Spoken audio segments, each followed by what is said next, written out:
Hey, what is going on, guys? It's DK back at you with another video here. It's ready on the Super Bowl Showdown slate between the 49ers and the Chiefs. A couple things before I get into the video. If you're new to the channel, my name's DK.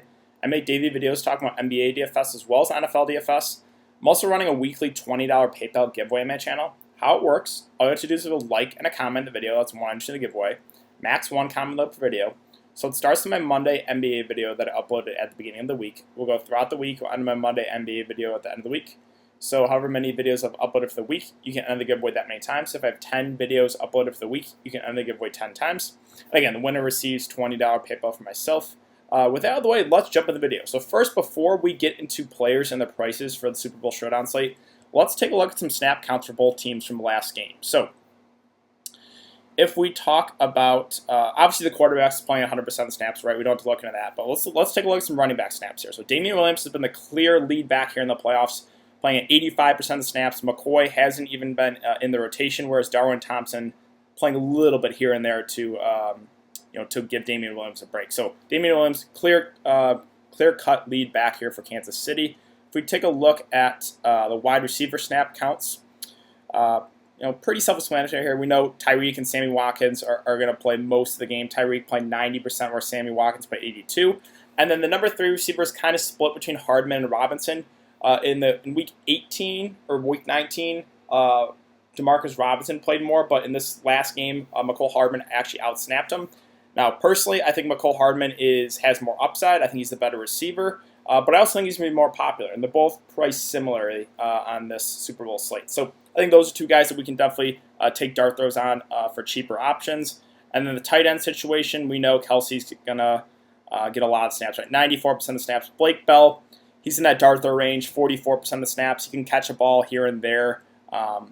And then that's basically it for Kansas City. So let's go back to running back, and now let's go to San Francisco. This is a different story for running backs. So Mostert was the lead back last game. He had a huge game, played at 82% of the snaps, but Tevin Coleman is a little banged up, only played at 15%. Looks like Tevin Coleman's going to be good to go for this game. So it's going to be interesting to see what the snap counts kind of work out as, because if we look at the week before, it was more of a mix. Tevin Coleman getting 46%, where Mostert only got 34%. So yeah, the running back situation is a little bit risky. I think Matt Breida is more of just a dart throw. Not going to play a whole lot in my opinion. Whereas I think Mostert and Coleman will kind of split the snaps. We'll see how it goes. So yeah, we'll talk about them and their prices here in a bit. And then if we look at wide receiver from last game, we have Deebo Samuel and Emmanuel Sanders are the clear-cut number 1 and number 2 receivers. Samuel played at 80%, Sanders played at 75%, whereas Kendrick Bourne looks like to be the number 3 receiver, played on 25% of the snaps the last game. And then as far as tight end situation goes, kind of the same thing. I mean, George Hill is going to basically play the whole game. Levine Toilolo played in 27% of the snaps, but don't even think we have to go there on this slate. And then if we take a quick look at the over-under here, we have a 54.5 over-under with the Chiefs are by 1.5 points. So Vegas thinks this is going to be a pretty high-scoring game. All right, so let's get into it. We'll start at the top here, and Patrick Mahomes is listed at 12.6K. So he is probably going to be 90+% owned on the slate. He's going to be the ultimate chalk, but for good reason, right? He just has the most upside by far. He has the highest floor out of anyone on the slate. Yeah, even if the Chiefs fall behind early, which they actually have done last couple of games, we've seen Mahomes come back in a big way, 41-35 fantasy points. So I guess really the only way I could see him not getting there is if Kansas City gets off to a really big early lead and they just pound the rock. But that's pretty unlikely with the way San Francisco's been playing. So Mahomes, obviously clear-cut top play here. I think he's going to be super, super chalky. I will definitely be playing. If you're making one lineup, I think you definitely play Mahomes here. And then let's talk about the other quarterback first here. So Jimmy Garoppolo's at 8K. I like this price a good amount. Game log watchers might be a little bit scared with only 8 pass attempts the last couple games, but this is a different team. This is Kansas City, right? Kansas City, one of the best offenses in the NFL. So I think San Francisco is going to have to score points. I don't think they're going to be able to rely on the run game the whole game here. So that's why I like Jimmy G a good amount. We've seen in games where he's San Francisco maybe playing from behind, or where Jimmy Garoppolo's had to throw more. He's had big upside games. Like, he can have like over 30 fantasy points on a good day. And Kansas City defense, not really something to be scared about too. So I do like Jimmy Garoppolo a lot here at 8K. I think maybe he might be a little bit lower owned than he should, but I will be playing both quarterbacks. I think this game's going to turn into a shootout. If you think this game is going to be a slow, sluggish game, then maybe you fade one of the quarterbacks. But Mahomes obviously has the most upside, and Jimmy Garoppolo's too cheap. So I really like playing both quarterbacks in one lineup. If you're making multiple lineups, sure, you can fade one, but I will be playing both quarterbacks on the slate. I really think this is going to be a shootout, and I think San Francisco is not going to be able to rely on the running game as much as they have the last few games. Again, San Francisco last couple games has got off to a big lead and just pounded the rock. They haven't needed Garoppolo here.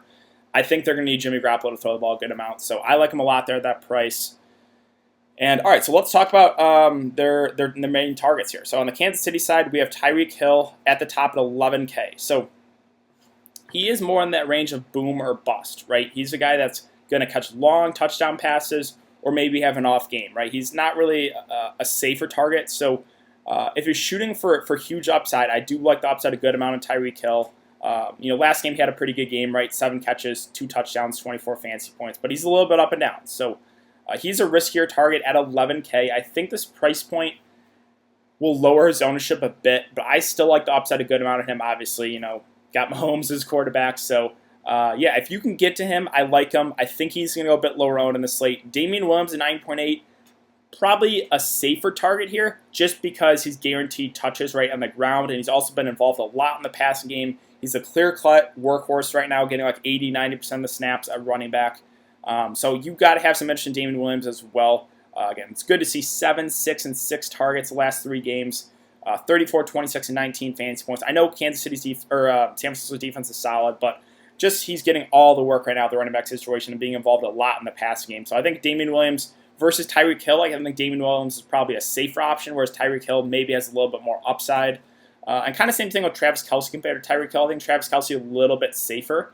I know he had an off game the last game against Tennessee, but normally a guy that has pretty high floor, right? So I think Travis Kelce is a safer option. You're saving about $1,500 off Tyreek Hill, and Mahomes loves going to this guy, especially in the red zone too. So the touchdown upside is definitely there with him as well. It's a close call, right? With these, if you're trying to get one of the 3 of like the Kansas City main pieces, whether it be Hill, Williams, or Kelce, it's really up to you, right? Again, I think Tyreek Hill more of the boomer bust, but I think he has the most upside of the 3. I think Damian Williams is probably the safest of the 3 just for touches wise because again, he's playing about 80, 90% of the snaps of the running back situation, being involved a lot in the passing game as well, which is good to see. And then Travis Kelce, the guy that loved going to the red zone as well. So you're going to have to make a tough call if you're playing one of the 3. You can definitely play 2 of the 3 as well if you want to. And then as far as the running back situation for Kansas City, right? So Mostert's at the top at 9.4. This is kind of a situation where it's like Rick, if you guys watch my NBA videos, it's like Rick Carlisle for the Mavericks. You just have no idea who's going to get the snaps on a night-to-night basis. So, again, that's kind of the same thing here for San Francisco in the running back situation. It seems like it goes back and forth with Mostert, Coleman. Mostert's at 9.4K. The issue with these San Francisco running backs is they don't get involved a lot in the passing game. And if Kansas City gets off to an early lead, you could see them maybe phase out the running back game a bit, right? So that is a concern here. If you think San Francisco is going to be playing from ahead in this game, then you're going to want to target a running back most likely. I think this game's going to turn into a shootout. I think the running backs maybe don't get utilized as much, but that's just the stand I'm taking, right? You got to take a stance somewhere. It's all about how you think the game's going to go. I think this game's going to turn into a back and forth shootout, but it could realistically turn into San Francisco getting off to an early lead and just pounding the rock. If you think that's going to happen, then you're going to want to target one of these running backs for sure. Whether it be Mostert, whether it be Coleman. Coleman's obviously $3,000 cheaper than Mostert. He was dealing with a bit of a shoulder injury, only had 6 rush attempts that last game. It's all about what you feel, right? I think Mostert's probably a safer option just because of what we've seen in the last game, but you just never know. So they kind of ride at the hot hand here. Just full disclosure, I'm probably only playing one lineup here. I don't think I'm going to play a San Francisco running back, again, just because I think I think this game's going to turn to shootout. I like the receivers more on the San Francisco side. But if you think San Francisco's going to have an early lead, then you're probably going to want to target one of those running backs, whether it be Mostert, whether it be Coleman. Breida is more of just a dart throw. Like, he hasn't been getting involved a lot. But you never know, right? If he plays well, they could extend Breida. So let's talk about the Kansas City receivers now. So George Kittle, you're getting these Kansas City receivers at a discount to San Francisco receivers at a discount to the Kansas City receivers. The San Francisco receivers, Kittle, I like a lot here at 8.4. Again, I just think they're going to have to pass the ball a lot more in this game. So George Kittle at a discount to those Kansas City receivers, I like a good amount. Also, you have Deebo Samuel at 7.6K. Don't mind him. He's turned into kind of the number one receiver. But where I'm taking my stand is I really like Emmanuel Sanders at 5.2. I know he hasn't done much the last couple games, 2 catches and no catches, but we know the upside is there for him, right? He can put up 20 plus, 30 plus. I think, again, this is a game where Jimmy G's going to have to throw the ball more. So I like the San Francisco receivers a good amount. I like Sanders, probably my favorite play there at that price, but you could look to Deebo Samuel as well, or you could get up to George Kittle. Again, I like Kittle. Probably Kittle and Sanders my favorites, but I'm fine with Deebo Samuel as well. He has a good amount of upside there. And then we have Sammy Watkins right now currently listed at 7K. He finally had a big game after all these bust games until week 1. His week 1 and the last week have been the big games. Other than that, he's been not very good. The good thing we know Sammy Watkins is he's going to play a lot of snaps, and he's got Patrick Mahomes as his quarterback. And you're getting him at a discount to those top guys with Hill and Kelsey. So if you want to save a little money, I'm okay with Watkins. He's very, very up and down, right? So it's all about how roster construction works for you. And then as far as other plays here, so now we get to the cheaper options. Again, I already talked about really liking Sanders. That's kind of where I'm taking my stand at 5.2. I really like the price there. As far as the kickers go with Butker and Robbie Gould, I'm okay with getting to one of them for a GPP lineup. Again, we've seen kickers have upside games. This one should be pretty high scoring. So I could see a kicker have 10, maybe 15 on the high end. That's usually about where kickers cap out, is about 15 fantasy points.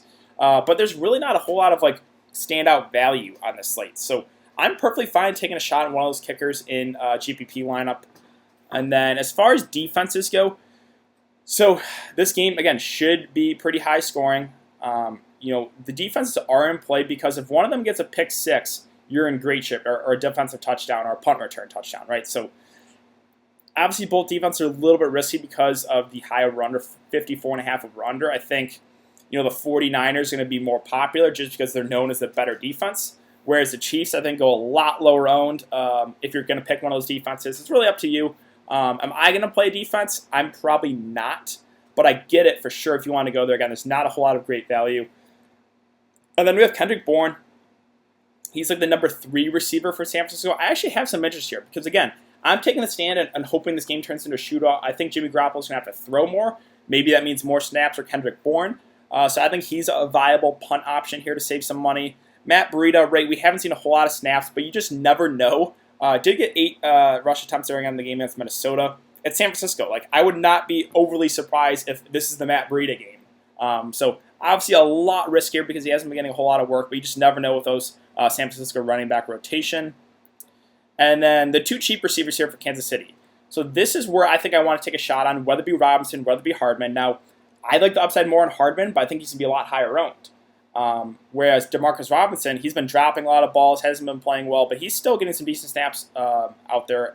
So it's really up to you, right? I would prefer Hardman, but I think he's going to be a lot higher owned. So if you want to take a lower owned guy, you could go Robinson there at 2.6. Again, both probably get, let's go back to their snap counts last game. They're like 36 and 40%, I believe.